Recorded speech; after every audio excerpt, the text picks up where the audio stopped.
प्रिय विद्यार्थियों, आज हम कक्षा 11 हिंदी की पाठ्यपुस्तक अंतरा भाग 1 के गद्य खंड के अध्याय 8 में वर्णित साहित्यकार पांडेय बेचन शर्मा उग्र द्वारा रचित कहानी जिसका शीर्षक है उसकी मां का अध्ययन करने जा रहे हैं। उसकी मां कहानी के बारे में कुछ चर्चा कर रहे हैं। पांडेय बेचन शर्मा उग्र द्वारा रचित कहानी उसकी मां देश की दुर्वस्था से चिंतित युवा पीढ़ी के विद्रोह को एक नए रूप में प्रस्तुत करती है। जैसा कि देश अंग्रेजों का गुलाम था और उस समय जो युवा पीढ़ी है वह देश की दुर्वस्था से बहुत अधिक मात्रा में चिंतित थी। इस प्रकार देश की दुर्वस्था से चिंतित युवा पीढ़ी विद्रोह का स्वर मुखरित कर रही थी। विद्रोह का स्वर मुखरित करते हुए विद्रोह की मसाल को और अधिक प्रज्वलित करने का प्रयास कर रही थी। इसी की कहानी को एक नए रूप में पांडेय बेचन शर्मा उग्र द्वारा प्रस्तुत किया गया है। यह युवा पीढ़ी देश की दुर्वस्था का जिम्मेदार शासन तंत्र को मानती है तथा इस शासन तंत्र को उखाड़ फेंकना चाहती है। यह जो शासन तंत्र है, यह शासन तंत्र पूरी तरह से निर्दयी है, अत्याचारी है, पीड़ितों का, शोषितों का बहुत अधिक मात्रा में शोषण करता है। इस प्रकार से यह जो युवा पीढ़ी है, यह देश की इस बुरी अवस्था का, इस दुर्वस्था का जिम्मेदार शासन तंत्र को मानती है और इस शासन तंत्र को यह पूरी तरह से उखाड़ फेंकना चाहती है।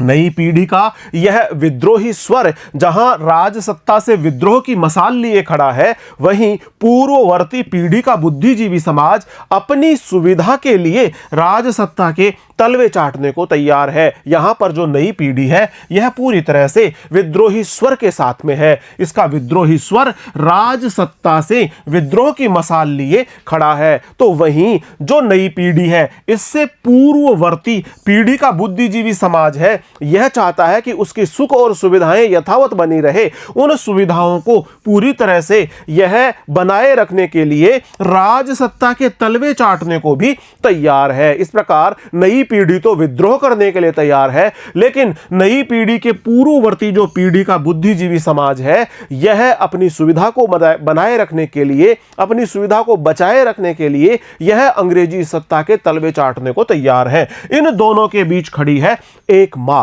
और दोनों के बीच यानी इस नई पीढ़ी और पूर्ववर्ती पीढ़ी का बुद्धिजीवी समाज, इन दोनों के बीच में है एक मां जो अपना बेटा चाहती है, अपना लाल और उसकी खुशहाली चाहती है। तो आइए पढ़ते हैं पांडेय बेचन शर्मा उग्र द्वारा रचित यह कहानी जिसका शीर्षक है उसकी मां। दोपहर को जरा आराम करके उठा था। अपने पढ़ने लिखने के कमरे में खड़ा बड़ी बड़ी अलमारियों में सजे पुस्तकालय की ओर निहार रहा था। किसी महान लेखक की कोई कृति उनमें से निकाल कर देखने की बात सोच रहा था, मगर पुस्तकालय के एक सिरे से दूसरे सिरे तक मुझे महान ही महान नजर आए। कहीं गेटे, कहीं रूसो, कहीं मेजनी, कहीं नीत्शे, कहीं शेक्सपियर, कहीं। और इस प्रकार से पांडेय बेचन शर्मा उग्र की कहानी जिसका शीर्षक है उसकी मां, इसकी प्रथम पंक्तियों में हम पाते हैं कि लेखक दोपहर को जरा आराम करके उठा ही था। अपने पढ़ने लिखने के कमरे में खड़ा बड़ी बड़ी अलमारियों में सजे पुस्तकालय की ओर वह निहार रहा था। निहार रहा से आशय देख रहा था। किसी महान लेखक की कोई कृति से आशय है किसी भी प्रकार की कोई रचना, कोई ग्रंथ उनमें से निकाल कर देखने की बात सोच रहा था। लेखक सोच रहा था कि वह किसी महान लेखक की कोई रचना पढ़े, महान लेखक की कोई रचना, कोई कृति वह निकाल कर पढ़े। लेखक के घर में जो पुस्तकालय है, उस पुस्तकालय में से वह किसी महान लेखक की कोई कृति पढ़ना चाह रहा था, मगर पुस्तकालय के एक सिरे से दूसरे सिरे तक जाने के पश्चात भी महान ही महान नजर आए। महान महान लेखक, महान महान विचारक, महान महान रचनाकार ही लेखक को नजर आए। कहीं पर गेटे, कहीं पर रूसो, कहीं पर मेजनी, कहीं पर नीत्शे, कहीं पर शेक्सपियर, कहीं पर टॉलस्टॉय, कहीं पर ह्यूगो, कहीं पर मोपासा, कहीं Dickens, Spencer, Macaulay, Milton, Molière. उफ, इधर से उधर तक एक से एक महान ही तो थे। और इस प्रकार लेखक की पुस्तकालय की अलमारियों में बहुत सारी मूल्यवान ग्रंथावलियां, मूल्यवान रचनाएं रखी हुई थी, जिनमें एक से बढ़कर एक उसमें साहित्यकार थे, लेखक थे, दार्शनिक थे, जिनमें Goethe, Rousseau, Mazzini, Nietzsche, Shakespeare, Tolstoy, Hugo, Maupassant, Dickens, Spencer, Macaulay, Milton, Moliere, यानी देश विदेश के नामी गिरामी एक से बढ़कर एक उसमें विद्वान लोगों के द्वारा रचित पुस्तकें रखी हुई थी। इधर से उधर तक एक से एक महान ही तो थे, और ये सभी रचनाकार एक से बढ़कर एक महान, बहुत अधिक बुद्धिमान, बुद्धिजीवी रचनाकार, दार्शनिक, साहित्यकार, यानी यहां तक कि एक से बढ़कर एक महान ही तो थे। आखिर मैं किसके साथ चंद मिनट मन बहलाव करूं, अपना मन किसके साथ बहलाऊं, मन बहलाव यानी मन किसके साथ में बहलाऊं, यह निश्चय ही न हो सका। महानों के नाम ही पढ़ते पढ़ते परेशान सा हो गया। और इस प्रकार लेखक अपने पुस्तकालय में रखी हुई विभिन्न महान लेखकों की पुस्तकों को देखते देखते ही परेशान हो उठा। इतने में मोटर की पोंपो सुनाई पड़ी। खिड़की से झांका तो सुरमई रंग की कोई फिएट गाड़ी दिखाई पड़ी। मैं सोचने लगा शायद कोई मित्र पधारे हैं, अच्छा ही है, महानों से जान बची। लेखक ने सोचा कि कोई मित्र पधारे हैं। जैसे ही उनको एक कार का यानी फिएट कार का, फिएट गाड़ी का पोंपो का स्वर सुनाई दिया, उन्होंने देखा कि कोई मित्र पधारे हैं, शायद कोई मित्र पधारे हैं, और अच्छा ही है। मित्रों का आना तो सदैव अच्छा ही माना गया है। लेखक ने भी कहा कि कोई मित्र पधारे हैं, अच्छा ही है, महानों से जान बची। ये जो महान लेखक, रचनाकार, दार्शनिक इत्यादि हैं, उनसे तो कम से कम जान बची। जब नौकर ने सलाम कर आने वाले का कार्ड दिया तब मैं कुछ घबराया। उस पर शहर के पुलिस सुपरिंटेंडेंट का नाम छपा था। ऐसे बेवक्त ये कैसे आए? इनके यहाँ पर जो नौकर है उसने सलाम किया, आने वाले का कार्ड इनको पकड़ाया। कार्ड पर वहाँ के पुलिस सुपरिंटेंडेंट का नाम छपा हुआ था। यह देखकर ये थोड़े से घबराए कि ऐसे बेवक्त ये पुलिस सुपरिंटेंडेंट क्यों आए हैं। पुलिसपति भीतर आए, यानी पुलिस सुपरिंटेंडेंट भीतर आए। मैंने हाथ मिलाकर चक्कर खाने वाली एक गद्दीदार कुर्सी पर उन्हें आसन दिया। वे व्यापारिक मुस्कुराहट से लैस होकर बोले, इस अचानक आगमन के लिए आप मुझे क्षमा करें। उन्होंने अपने चेहरे पर व्यापारिक मुस्कुराहट ओढ़ ली, यानी व्यापार संबंधी काम निकालने के लिए जो मुस्कुराहट होती है, किसी भी प्रकार के काम को निकालने के लिए जो मुस्कुराहट होती है, व्यापारिक मुस्कुराहट उनके चेहरे पर थी। इस प्रकार से वे अचानक बोले, इस अचानक आगमन के लिए आप मुझे क्षमा करें, आज्ञा हो। मैंने भी नम्रता से कहा। उन्होंने कहा कि मैं अचानक आपके घर आया हूं, मुझे क्षमा करें। तो लेखक ने भी कहा कि आज्ञा कीजिए, क्या बात है। उन्होंने पॉकेट से डायरी निकाली, डायरी से एक तस्वीर, उन्होंने पॉकेट से एक डायरी निकाली, डायरी में से एक तस्वीर निकाली। बोले, देखिए इसे, जरा बताइए तो आप पहचानते हैं इसको? और एक तस्वीर दिखाकर उससे पूछा कि क्या आप इस व्यक्ति को जानते हैं? हाँ, पहचानता तो हूं। जरा सहमते हुए मैंने बताया, इसके बारे में मुझे आपसे कुछ पूछना है। हाँ, मैं इसके बारे में जानता हूं, लेखक ने कहा। पुलिस सुपरिंटेंडेंट ने फिर प्रश्न किया कि मुझे इसके बारे में आपसे कुछ पूछना है। पूछिए, इसका नाम क्या है? लाल। तो पुलिस सुपरिंटेंडेंट ने पूछा, इसका नाम क्या है? लेखक ने बताया, इसका नाम है लाल। मैं इसी नाम से बचपन से ही इसे पुकारता आ रहा हूं, मगर यह पुकारने का नाम है। इसका नाम है लाल, बचपन से मैं इसी नाम से इसको पुकारते आ रहा हूं, मगर यह इसके पुकारने का नाम है। एक नाम कोई और है, सो मुझे स्मरण नहीं। स्मरण से आशय याद नहीं। एक नाम और भी है इस लड़के का, उसका मुझे स्मरण नहीं है। कहाँ रहता है ये? सुपरिंटेंडेंट ने मेरी ओर देखकर पूछा। यह कहाँ रहता है? यह प्रश्न पूछने पर मेरे बंगले के ठीक सामने एक 2 मंजिला कच्चा पक्का घर है, उसी में वह रहता है। वह है और उसकी बूढ़ी माँ। तो लेखक ने बताया कि मेरे बंगले के ठीक सामने 2 मंजिल का एक कच्चा पक्का मकान है, जिसमें वह अपनी बूढ़ी माँ के साथ में रहता है। बूढ़ी का नाम क्या है? जानकी। बूढ़ी का नाम क्या है? ये प्रश्न पूछने पर लेखक ने बताया कि बूढ़ी का नाम जानकी है। और कोई नहीं है क्या इसके परिवार में? दोनों का पालन पोषण कौन करता है? इनके परिवार में और कौन कौन लोग हैं? इनका पालन पोषण कौन करता है? इस बारे में प्रश्न पुलिस सुपरिंटेंडेंट ने पूछा। 7-8 वर्ष हुए लाल के पिता का देहांत हो गया। अब उस परिवार में वह और उसकी माता ही बचे हैं। उसका पिता जब तक जीवित रहा बराबर मेरी जमींदारी का मुख्य मैनेजर रहा। लेखक ने बताया कि 7-8 वर्ष पहले लाल के पिता का देहांत हो गया था। उसके परिवार में अब लाल और उसकी माताजी ही बचे हैं। उसका पिता जब तक जीवित रहा बराबर तब तक वह लेखक की जमींदारी का मुख्य मैनेजर रहा। यानी लाल के पिता लेखक की जमींदारी के मुख्य मैनेजर के रूप में कार्य करते रहे। उसका नाम रामनाथ था। वही मेरे पास कुछ हजार रुपए जमा कर गया था, जिससे अब तक उनका खर्चा चल रहा है। लड़का कॉलेज में पढ़ रहा है और रामनाथ जो मेरे यहाँ पर मेरी जिम्मेदारी की देखभाल करता था, मेरे यहाँ पर मुख्य मैनेजर था, उसने मेरे पास में 1000 रुपए जमा किए थे और उन्हीं पैसों से अब तक उनका खर्चा चल रहा था। जानकी को आशा है वह 1-2 साल बाद कमाने और परिवार को संभालने लगेगा। जानकी को इस बात की भी आशा है कि उनका लड़का जो कॉलेज में पढ़ रहा है वह 1-2 साल बाद कमाने लगेगा और अपने परिवार का पालन पोषण करने लगेगा, परिवार का भरण पोषण करने लगेगा। मगर क्षमा कीजिए, क्या मैं यह पूछ सकता हूं कि आप उसके बारे में क्यों इतनी पूछताछ कर रहे हैं? उन्होंने पुलिस सुपरिंटेंडेंट से पूछा कि आप लाल के बारे में इतनी पूछताछ क्यों कर रहे हैं? यह तो मैं आपको नहीं बता सकता, मगर इतना आप समझ लें यह सरकारी काम है, इसलिए आज मैंने आपको इतनी तकलीफ दी है। उन्होंने कहा कि यह सरकारी काम है, इसलिए मैंने आपको इसके बारे में पूछताछ करते हुए इतनी तकलीफ दी है। अजी इसमें तकलीफ की क्या बात है? लेखक ने कहा कि अजी इसमें तकलीफ की क्या बात है, हम तो 7 पुश्त से सरकार के फरमाबरदार हैं और कुछ आज्ञा। लेखक ने कहा कि हम तो 7 पुश्त से यानी 7 पीढ़ियों से सरकार के फरमाबरदार हैं, यानी आज्ञाकारी हैं, स्वामी भक्त हैं, जैसा सरकार चाहे वैसा करने के लिए सदैव तैयार रहते हैं। और कुछ आज्ञा बताइए, और क्या हम आपकी सेवा कर सकते हैं? एक बात और, पुलिस पति ने गंभीरतापूर्वक धीरे से कहा, मैं मित्रता से आपसे निवेदन करता हूं, आप इस परिवार से जरा सावधान और दूर रहें।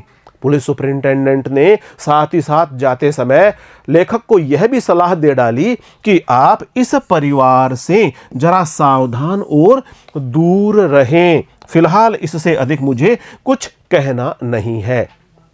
लाल की मां एक दिन जानकी को बुलाकर मैंने समझाया। लेखक ने एक दिन जानकी को बुलाकर समझाया, लाल की मां जानकी को बुलाकर समझाया, तुम्हारा लाल आजकल क्या पाजीपन करता है? पाजीपन से आशय है किस प्रकार की शरारतें करता है, किस प्रकार की बदमाशियां करता है। तुम उसे केवल प्यार ही करती हो न, भोगोगी। तुम उसको बहुत अधिक लाड प्यार करती हो और मुझे लगता है कि तुम बहुत अधिक लाड प्यार करने का दंड भी अवश्य ही भुगतोगी, भोगोगी। क्या है बाबू? उसने कहा। लाल क्या करता है? उसने पूछा। क्या बात है? तो लेखक ने पूछा कि लाल क्या करता है? लेखक ने पूछा कि क्या बात है?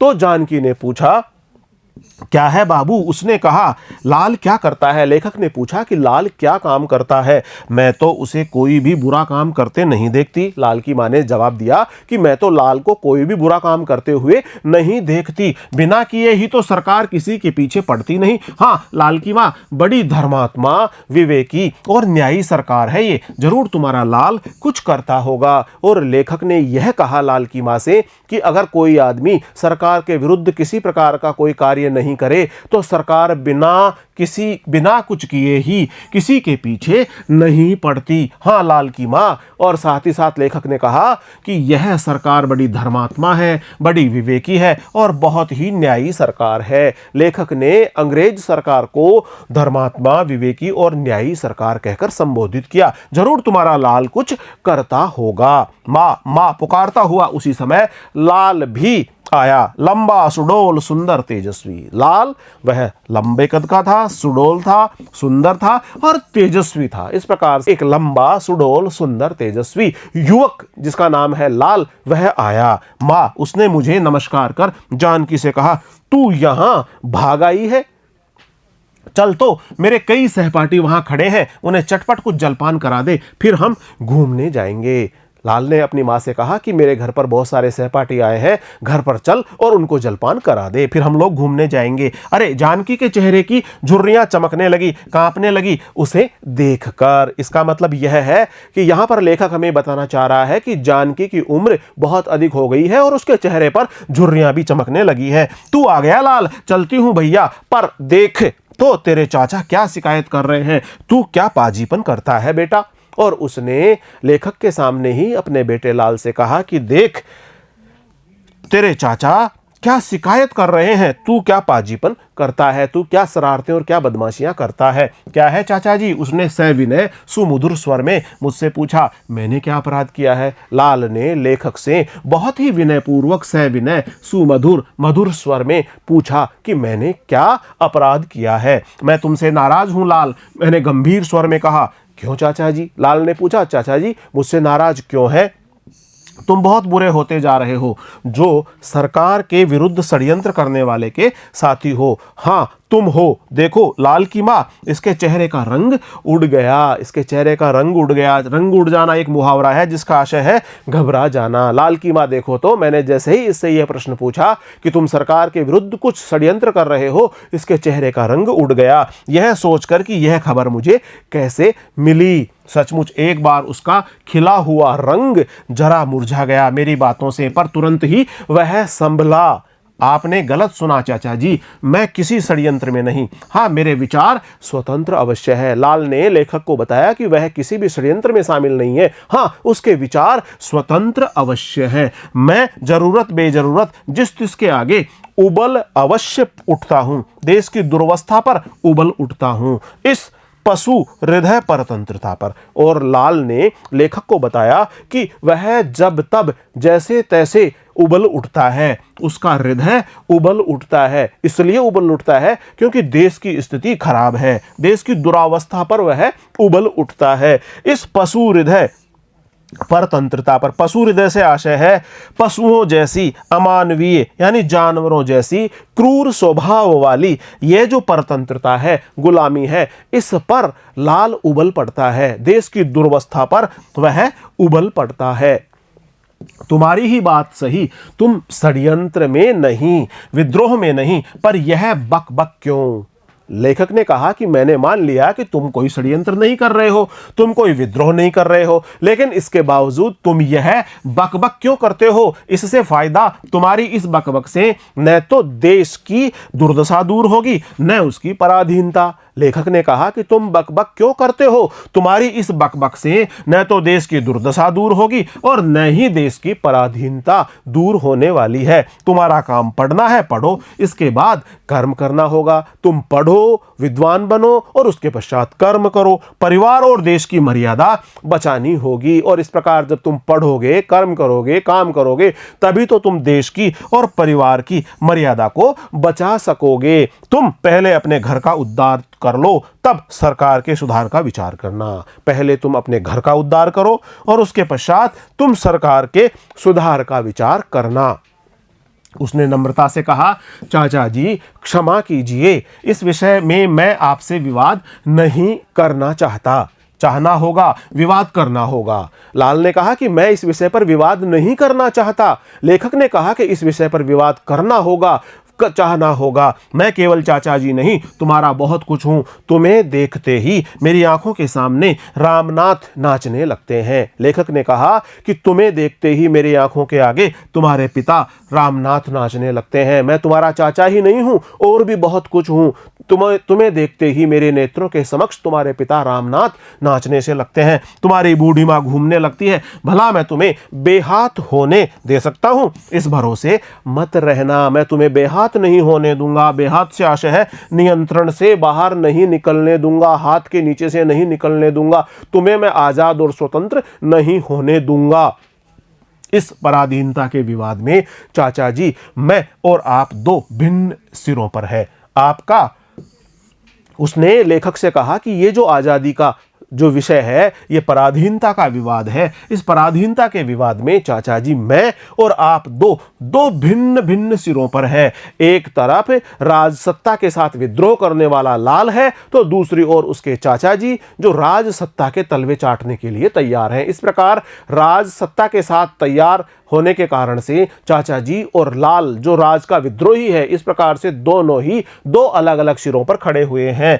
आप क्रूर राजभक्त, मैं कट्टर राजविद्रोही। आप तो राजभक्त हैं और मैं राजविद्रोही हूं। आप पहली बात को उचित समझते हैं कुछ कारणों से, मैं दूसरी को उचित मानता हूं दूसरे कारणों से। आप अपना पद छोड़ नहीं सकते अपनी प्यारी कल्पनाओं के लिए, मैं अपना भी नहीं छोड़ सकता। उसने लेखक को कहा कि आपको अपनी स्थिति और अपनी सुविधाजनक जिंदगी अधिक प्रिय है, आप उसे नहीं छोड़ सकते आप अपनी प्यारी कल्पनाओं के लिए, लेकिन मैं भी मेरे विचारों को नहीं छोड़ सकता। मैं स्वतंत्रता का हिमायती हूं, स्वतंत्रता का पक्षधर हूं और मैं भी मेरे विचारों को नहीं छोड़ सकता। तुम्हारी कल्पनाएं क्या हैं सुनूं तो जरा, मैं भी जान लूं कि अब के लड़के कॉलेज की गर्दन तक पहुंचते पहुंचते कैसे कैसे हवाई किले उठाने के सपने देखने लगते हैं। लेखक ने पूछा कि मैं भी तो सुनूं तुम्हारी क्या क्या कल्पनाएं हैं, तुम क्या क्या विचार कर रहे हो। आजकल के लड़के कॉलेज की गर्दन तक पहुंचते पहुंचते कैसे कैसे हवाई किले बनाने लग जाते हैं। हवाई किले से आशय है ऊंची ऊंची कल्पनाओं में उड़ान भरने लग जाते हैं, ऊंची ऊंची कल्पनाएं बनाने लग जाते हैं। जरा मैं भी तो सुनूं बेटा। मेरी कल्पना यह है कि जो व्यक्ति समाज या राष्ट्र के नाश पर जीता हो उसका सर्वनाश हो जाए। ऐसा व्यक्ति जो चाहता है कि समाज और राष्ट्र का नाश हो जाए तो ऐसे व्यक्ति का सर्वनाश हो जाना चाहिए। जानकी उठकर बाहर चली। अरे तू तो जमकर चाचा से जूझने लगा, वहां 4 बच्चे बेचारे दरवाजे पर खड़े होंगे। लड़ तू, मैं जाती हूं। उसने मुझसे कहा समझा दो बाबू, मैं तो आप ही कुछ नहीं समझती, फिर इसे क्या समझाऊंगी। और उसने लेखक से कहा कि आप इसे अच्छी तरह से समझा दें। जानकी ने कहा कि मैं तो खुद ही नहीं समझती, फिर मैं इस बच्चे को क्या समझाऊंगी, आप ही इसको बहुत अच्छी तरह से समझा दीजिए। उसने फिर लाल की ओर देखा। चाचा जी मान जा बेटा, यह तेरे भले की ही कहेंगे। और फिर लाल की तरफ देख करके उसने अपने बेटे को संबोधित करते हुए कहा कि बेटा जो चाचा जी कह रहे हैं उस बात को मान जा, ये तेरे भले की ही बात कर रहे हैं। वह बेचारी कमर झुकाए उस 60 बरस की वय में भी घूंघट संभाले चली गई। जानकी की उम्र थी 60 बरस और 60 वर्ष की उम्र में भी वह अपने घूंघट को संभाल कर चला करती थी। उस दिन उसने मेरी और लाल की बातों की गंभीरता नहीं समझी। मेरी कल्पना यह है कि उत्तेजित स्वर में लाल ने कहा, ऐसे दुष्ट व्यक्ति नाशक राष्ट्र के सर्वनाश में मेरा भी हाथ हो। इस प्रकार से दुष्ट जो व्यक्ति नाशक है, व्यक्ति नाशक से आशय है व्यक्तियों का नाश करने वाला है, जनता पर अत्याचार करने वाला है, इस प्रकार के राष्ट्र के सर्वनाश में मेरा भी हाथ हो। लाल कह रहा है कि मैं भी चाहता हूं कि व्यक्ति नाशक राष्ट्र का सर्वनाश हो जाए और इस कार्य में उसका भी हाथ हो। तुम्हारे हाथ दुर्बल हैं, उनसे जिनसे तुम पंजा लेने जा रहे हो चर्रमर्र हो उठेंगे, नष्ट हो जाएंगे। लेखक ने कहा कि तुम्हारे हाथ दुर्बल हैं, तुम जिनके साथ में पंगा ले रहे हो, पंजा लड़ा रहे हो, वह इतने मजबूत है कि तुम्हारे हाथ चर्रमर्र हो जाएंगे, यानी तुम्हारे हाथ टूट जाएंगे, नष्ट हो जाएंगे, समाप्त हो जाएंगे। तुम जिनके साथ में विद्रोह करने जा रहे हो, तुम जिनके विरोध में विद्रोह करने जा रहे हो, वे बहुत अधिक बलशाली है। चाचा जी नष्ट हो जाना तो यहाँ का नियम है, जो संवारा गया है वह बिगड़ेगा ही। चाचा जी नष्ट हो जाना तो यहाँ का नियम है, जो बना है वह तो मिटेगा ही, जो संवारा गया है वह तो बिगड़ेगा ही, जिसने जन्म लिया है वह तो मृत्यु को प्राप्त करेगा ही। हमें दुर्बलता के डर से अपना काम नहीं रोकना चाहिए। कर्म के समय हमारी भुजाएं दुर्बल नहीं, भगवान की सहस्त्र भुजाओं की सखियां हैं। हमें अपने काम को पूरे मनोयोग से करना चाहिए। हमें कभी भी दुर्बलता के डर के मारे अपना काम नहीं रोकना चाहिए। कर्म के समय हमारी भुजाएं दुर्बल नहीं हैं, बल्कि बहुत अधिक सबल है, बलशाली है, भगवान की सहस्त्र भुजाओं की सखियां हैं। और इस प्रकार हमारी भुजाएं भी दुर्बल नहीं है, वरन वे भी पूरी तरह से बलशाली है, सबल है, क्योंकि हमारे ऊपर ईश्वर की कृपा है। तो तुम क्या करना चाहते हो? जो भी मुझसे हो सकेगा करूंगा। लाल ने कहा कि जो भी मुझसे हो सकेगा वह मैं करूंगा। देश की आज़ादी के लिए, देश की स्वतंत्रता के लिए जो भी मुझसे हो सकेगा वह मैं करूंगा। षड्यंत्र, क्या षड्यंत्र भी करोगे? जरूरत पड़ी तो जरूर। लाल ने कहा कि जरूरत पड़ी तो जरूर करूंगा। विद्रोह, लेखक ने पूछा विद्रोह भी करोगे? हाँ अवश्य। लाल ने जवाब दिया हाँ अवश्य करूंगा। हत्या, क्या तुम हत्या भी करोगे? लाल ने जवाब दिया हाँ हाँ हाँ हाँ हाँ हाँ हाँ मैं हत्या भी कर सकता हूं। बेटा तुम्हारा माथा न जाने कौन सी किताब पढ़ते पढ़ते बिगड़ रहा है, सावधान। लेखक ने उसे सावधान करते हुए कहा कि न जाने कौन सी किताब पढ़ते पढ़ते तुम्हारा माथा बिगड़ गया है, सावधान रहना। मेरी धर्मपत्नी और लाल की माँ एक दिन बैठी हुई बातें कर रही थी कि मैं पहुंच गया। कुछ पूछने के लिए कई दिनों से मैं उसकी तलाश में था। क्यों? लाल की माँ, लाल के साथ किसके लड़के आते हैं तुम्हारे घर में? एक दिन लेखक ने लाल की माँ यानी जानकी से पूछा कि लाल के साथ में तुम्हारे घर पर किन किन के लड़के आते हैं? मैं क्या जानूं बाबू, उसने सरलता से कहा, मगर वे सभी मेरे लाल ही की तरह मुझे प्यारे दिखते हैं। सब लापरवाह, वे इतना हंसते गाते और हो हल्ला मचाते हैं कि मैं मुग्ध हो जाती हूँ। जानकी ने कहा, लाल की माँ जानकी ने कहा कि वे सारे के सारे बच्चे बहुत प्यारे हैं और वे बहुत हंसते हैं, गाते हैं और इतना हो हल्ला मचाते हैं कि मैं मुग्ध हो जाती हूँ। जानकी ने कहा कि लाल की ही तरह ये सारे बच्चे मुझे बहुत प्यारे हैं। मैंने एक ठंडी सांस ली। हूँ ठीक कहती हो। वे बातें कैसी करते हैं, कुछ समझ पाती हो? लेखक ने पूछा कि वे किस प्रकार की बातें करती है, क्या तुम समझ पाती हो क्या कहना चाहते हैं, किस प्रकार की बातें वे करते हैं? बाबू, वे लाल की बैठक में बैठते हैं। कभी कभी जब मैं उन्हें कुछ खिलाने पिलाने जाती हूँ तब वे बड़े प्रेम से मुझे माँ कहते हैं। मेरी छाती फूल उठती है, मानो वे मेरे ही बच्चे हैं। मैंने फिर सांस ली। लेखक ने फिर हूँ कहा और एक गहरी सांस ली। जब जानकी ने कहा कि वे सारे के सारे बच्चे मुझे बहुत अधिक पसंद करते हैं, वे लाल की बैठक में बैठते हैं। कभी कभी जब जानकी उनको कुछ खिलाने पिलाने के लिए जाती है तो वे सारे के सारे बच्चे उसे माँ कहकर संबोधित करते हैं, और जब वे माँ कहकर संबोधित करते हैं तो जानकी की छाती फूल उठती है, मानो वे उसी के बच्चे हों। और इस प्रकार से मैंने फिर सांस ली। एक लड़का उनमें बहुत ही हंसोड़ है। हंसोड़ से आशय है बहुत अधिक हंसमुख स्वभाव वाला है। हंसमुख स्वभाव वाला एक लड़का है, खूब तगड़ा और बली दिखता है। लाल कहता था वह डंडा लड़ने में, दौड़ने में, घूंसेबाजी में, खाने में, छेड़खानी करने और हो हा हा कर हंसने में समूचे कॉलेज में फर्स्ट है। उसी लड़के ने एक दिन जब मैं उन्हें हलवा परोस रही थी मेरे मुंह की ओर देखकर कहा, माँ तू तो ठीक भारत माता सी लगती है, तू बूढ़ी वह बूढ़ी।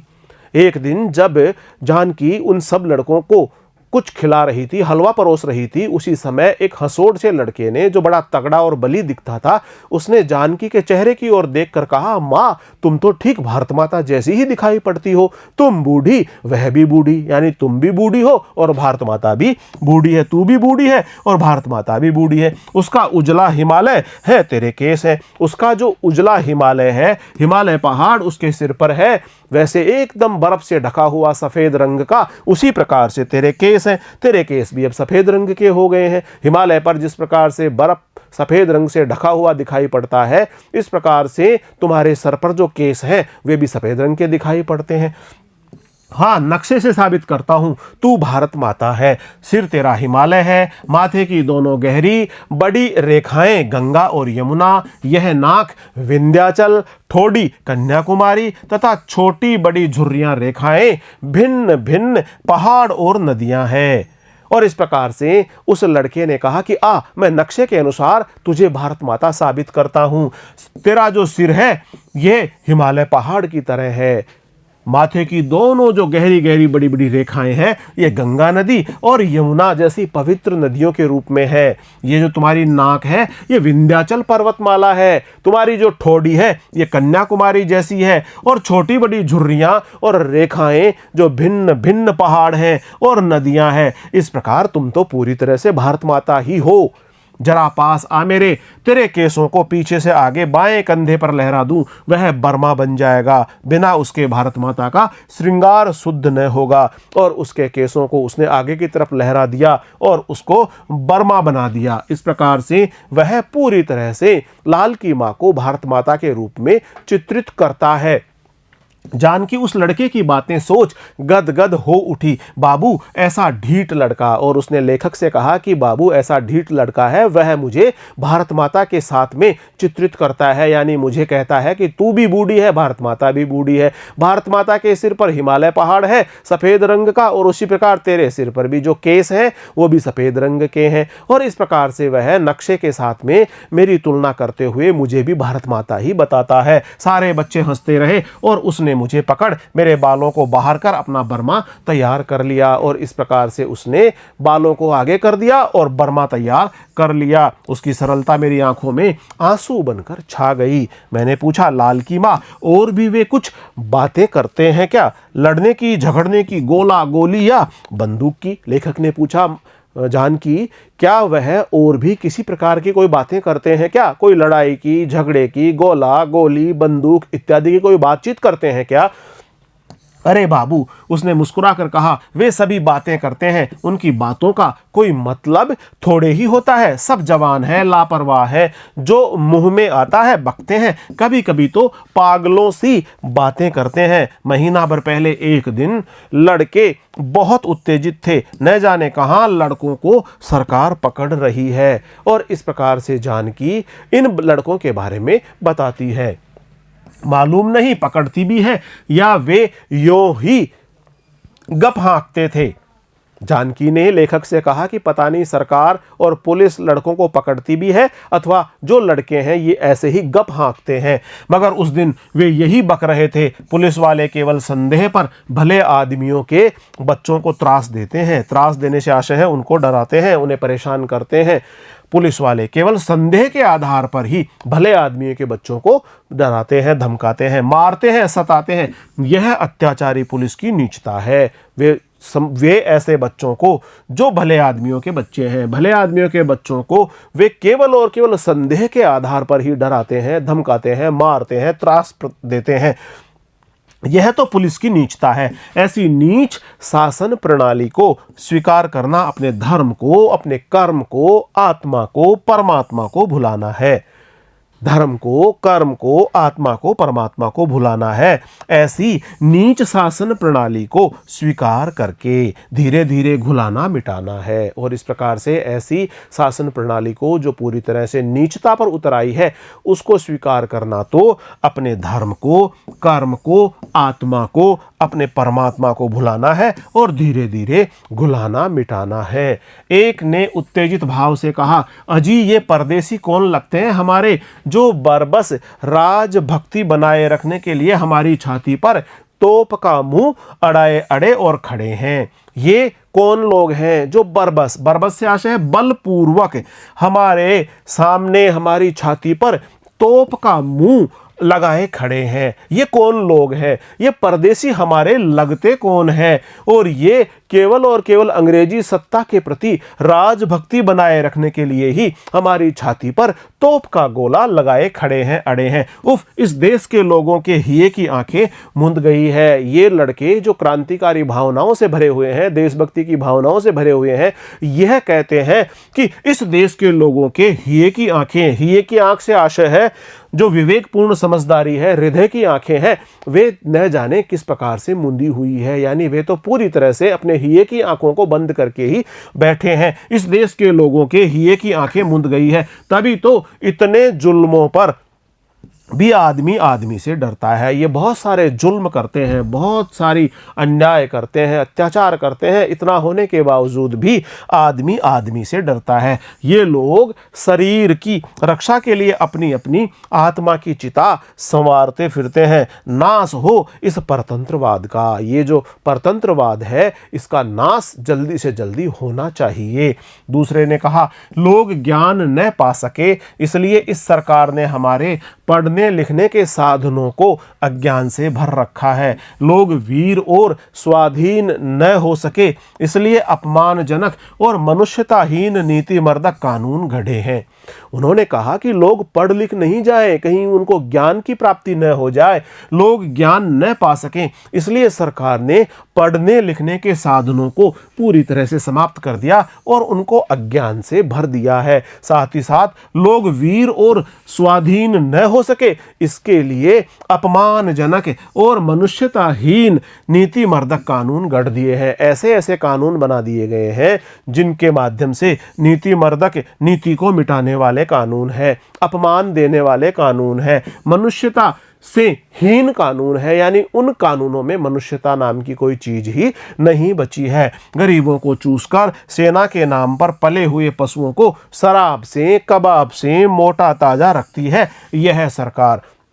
गरीबों को चूसती है, गरीबों का शोषण करती है और सेना के नाम पर पले हुए पशुओं को, यानी सेना के नाम पर जिन भी जवानों को पाल रखा है इस सरकार ने, उनको शराब पिलाती है, उनको कबाब खिलाती है और मोटा ताजा रखती है। यह सरकार धीरे धीरे जोंक की तरह हमारे धर्म, प्राण और धन चूसती चली जा रही है। यह शासन प्रणाली, और यह जो शासन प्रणाली है, यह जो अंग्रेजों की सरकार है, यह हमारे धर्म को, हमारे प्राण को, हमारे धन को चूसती चली जा रही है, पूरी तरह हमारा शोषण करती जा रही है। यह शासन प्रणाली, यह जो अंग्रेजी सरकार की सत्ता है, यह हमारे धर्म को, प्राण को और धन को चूसती चली जा रही है। ऐसे ही अंट संट ये बातूनी बका करते हैं बाबू।